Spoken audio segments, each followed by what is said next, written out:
Role केला हो हो हो हो होता आणि तो अप्रतिम केला.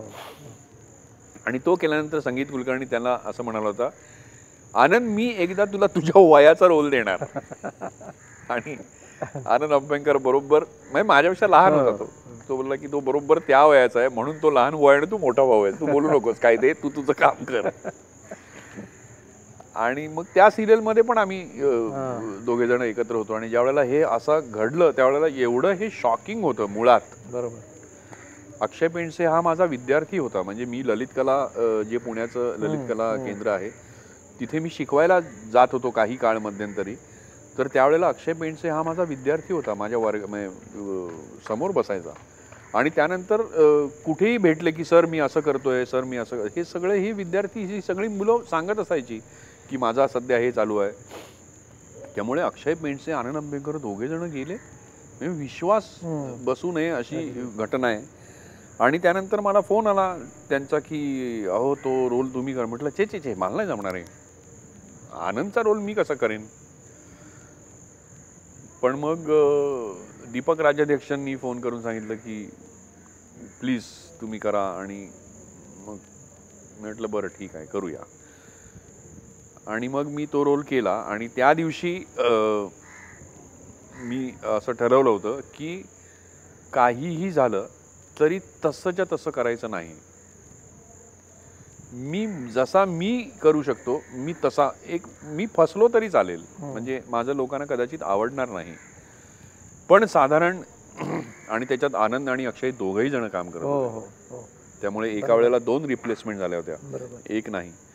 आणि एक तर संपूर्ण सिंपथी, ज्या वेळेला असं होतं त्यावेळेला संपूर्ण सिंपथी त्या कॅरेक्टरला ती मिळते. आणि त्याच्यामध्ये काय त्याचा धोका असा आहे की नाही नाही नाही हा काय करतो, आनंद कसा काम करायचा. आणि हा तर, पण ते तसं झालं नाही. लोक म्हणाले नाही तुम्हीही आबा म्हणून चांगले वाटता.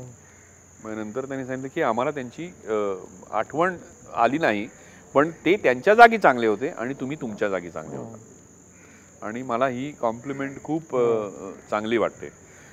मी मगाशी म्हटलं तसं की डेली सोपच्या ह्या चौकटीमध्ये तुम्हाला फार करायला काही वाव नाही आहे सध्या, पण तरीही त्याच्यामध्ये माणसं बरंच काही काही चांगलं चांगलं चांगलं चांगलं करत असतात.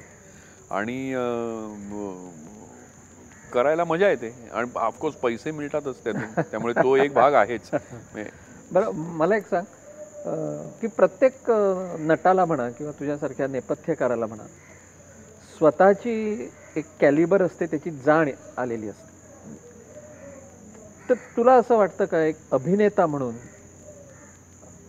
मला पाहिजे तशी भूमिका अजून मला मिळायची आहे का नाही, तशी माझ्या कॅलिबरची भूमिका मला मिळाली असं एक सॅटिस्फॅक्शनचं लेवल नाही. सॅटिस्फॅक्शन झालं की तुम्ही थांबलात, संपलं तुमचं. सॅटिस्फॅक्शन नसतंच. म्हणजे आता मी जे नाटक करतो आहे त्या नाटकाचं नाव आहे व्यक्ती आणि वल्ली. त्याच्यामध्ये मी हरिदात्याचा रोल करतो. पण ते नाटक मी विंगेत उभा राहून जेव्हा बघत असतो तेव्हा मला असं वाटतं आयला हे मी चांगलं केलं असतं यार, ह्याच्यापेक्षा ही असूया आहे, हा द्वेष किंवा मत्सर नव्हे, हे त्याच्या अलीकडचं आहे थोडंसं. हे थोडंसं डायल्युटेड व्हर्जन आहे की असूया आहे ही. आणि म्हणजे फार मोठा शब्द आहे तो, विषाद हा शब्द आहे आपल्याकडे त्यासाठी, की हे सतत वाटणं की नाही हे सला असं करायला पाहिजे होतं यार, हे तुम्हाला सतत सुचत असतंच. आणि भूमिका नाटकामध्ये नंतर चंद्रकांत कुलकर्णीचं एक नाटक होतं सेलिब्रेशन नावाचं, तुम्ही बघितलं होतं का? नाही. मी आणि वंदना गुप्ते होतो त्यामध्ये. नाही. ज्यामध्ये मी 75 वर्षाचा म्हातारा होतो, वंदनाचं वय 70 होतं. आणि ते नाटकाची गोष्ट इतकी गोड होती, ते नाटक वाचल्यावर मी असंच चमकलो होतो. पण ते करताना माझी जी हालत झाली होती ना, ते नाटक असं होतं की ते म्हातारी पुण्याला राहतात एकटे, त्यांची मुलं वगैरे सगळी बाहेर आहेत, बाहेर म्हणजे मुंबईला वगैरे कुठे. आणि ह्यांच्या लग्नाचा 50वा वाढदिवस आहे. आणि त्या दिवशीची सकाळ आहे, ते दोघे जण गजर लावून उठतात, या दोघांची लगबग चालू आहे. आणि यांची जी मुलगी आहे तिने पळून जाऊन लग्न केलंय आणि हे गेली 10 वर्ष त्या मुलीशी बोललेले नाहीयेत. आणि ते जावई आणि मुलगी पहिल्यांदा येणार आहे. तर तुम्ही तिला काय बोलू नका, आले बरोबर तो जावई येणार आहे पहिल्यांदाच. तर आता 50 वर्ष झाल्यानंतर जशी भांडणं होतात नवरा बायकोमध्ये तशी ती टिपिकल असा एक अंक अख्खा आणि मग तो एवढा मोठ्या माणसाशी पळून जाऊन लग्न करते, मूर्ख चालली, तिला काय अक्कल आहे काय? आणि ह्याचं तिच्यावरती भयंकर प्रेम असतं. 3 मुलं आहेत यांना, ह्यांचा नातू आहे, नातवंड आहेत आणि ती सगळी माणसं एकत्र येऊन सेलिब्रेशनसाठी येणार आहेत घरी आणि ते निघालेत, त्यांचे फोन आलेत की आम्ही निघालो आम्ही निघालो आम्ही निघालो. असे विविध ठिकाणून ते सगळेजण एकत्र येत आहेत. आणि पहिल्या अंकामध्ये फक्त 2च पात्र आहेत आणि ह्या दोघांचं फक्त चाललंय की काय करायचं, कसं करायचं. तू ते एका मुलांनी एका ब्राह्मण मुलीशी लग्न केलंय, ते फिश तिला देऊ नको तळायला, तिला काय येत नाही ते ते त्यांचं काम नाही, ते तूच कर. ते मग ते सगळे ते काटे मोडून ठेवते सगळे त्याचे, ते नको, कारण तिला सवय नसते ना ह्या सगळ्या गोष्टीची. आणि अशा पद्धतीची त्यांचं फार गोड सगळं संभाषण चाललंय. त्यांच्या फॅमिलीची सगळी बॅकग्राऊंड त्याच्यामधनं तुम्हाला कळत जाते. आणि एका पॉईंटला त्या मुलीचा विषय निघाल्यानंतर हा खूप एक्साइट होतो आणि तो खुर्चीत बसला आहे आणि तो त्याच्यामध्ये असा होतो अँड ही इज डेड. आणि ती बाई त्यांच्याशी बोलता बोलता ती म्हणते, अरे ती काय हो असं करते. तर तो तर तिला कळतच नाही. ती म्हणते, काय हो काय झालंय? इथे अंक पडतो. अच्छा.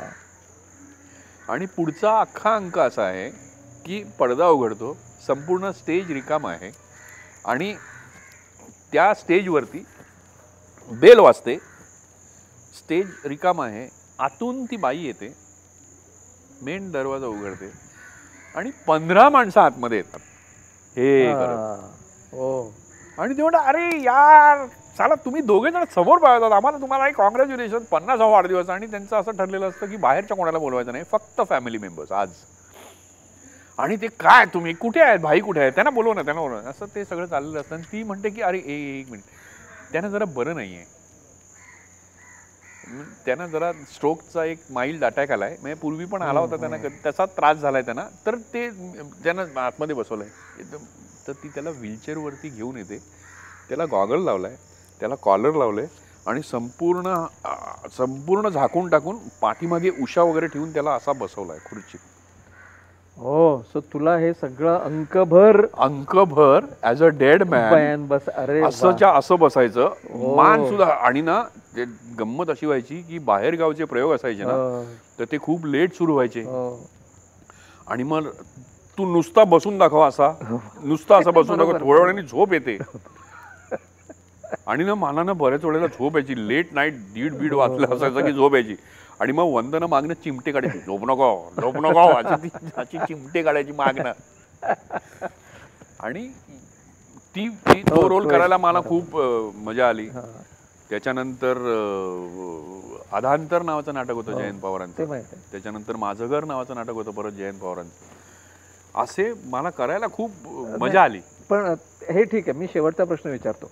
व्यक्ती आणि वल्लीचा विषय तू काढलास म्हणून, की या नाटकामध्ये बाकीच्या पात्रांच्या मानानं तू जे काम करतोस हे तसं नगण्य, म्हणजे त्याला फार बोलणं नाही, त्याला फार वेळ तो माणूस स्टेजवरती नाही, तर हे नाटक इतकी नगण्य भूमिका असून सुद्धा तू स्वीकारलंस कसं?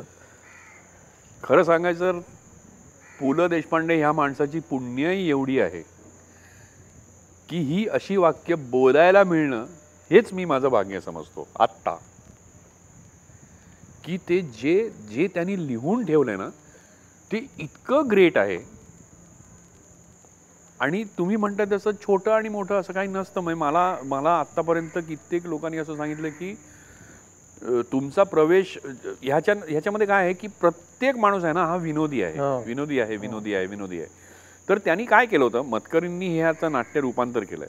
तर त्यांनी पहिल्या अंकाचा शेवट हा थोडासा सिरियसनेसकडे नेलाय. संपूर्ण अंक विनोदी करत शेवटी त्यांनी हरितात्या आणलाय. आणि दुसऱ्या अंकाचा शेवटी त्यांनी चितळे मास्तर आणला होता, जो आत्ता नाहीये दुर्दैवाने. सुरुवातीला मी चितळे मास्तर हा रोल करत होतो, पण आता त्यावेळेला चितळे मास्तर न करता मग ते म्हणाले की अरे हरितात्या कोण करणार, अण्णा सावरकर करणार असं म्हणत होते, पण ते अण्णा सावरकरांचं काय झालं नाही. त्यामुळे ते म्हणाले मग मी म्हटलं मी करू. कारण तो खूपच छोटा आहे. हो. म्हटलं मी करू मला, तर तो म्हणाला कर. मग मी ते करायला लागलो. तो बोलला नको, 2-2 नको करू, तू एकच कर. मग चितळे मास्तर तिथून कट झाला. हां. पण परत चितळे मास्तर हा परत खूप सिरियस करत त्याने ते नाटक एंड केलं होतं.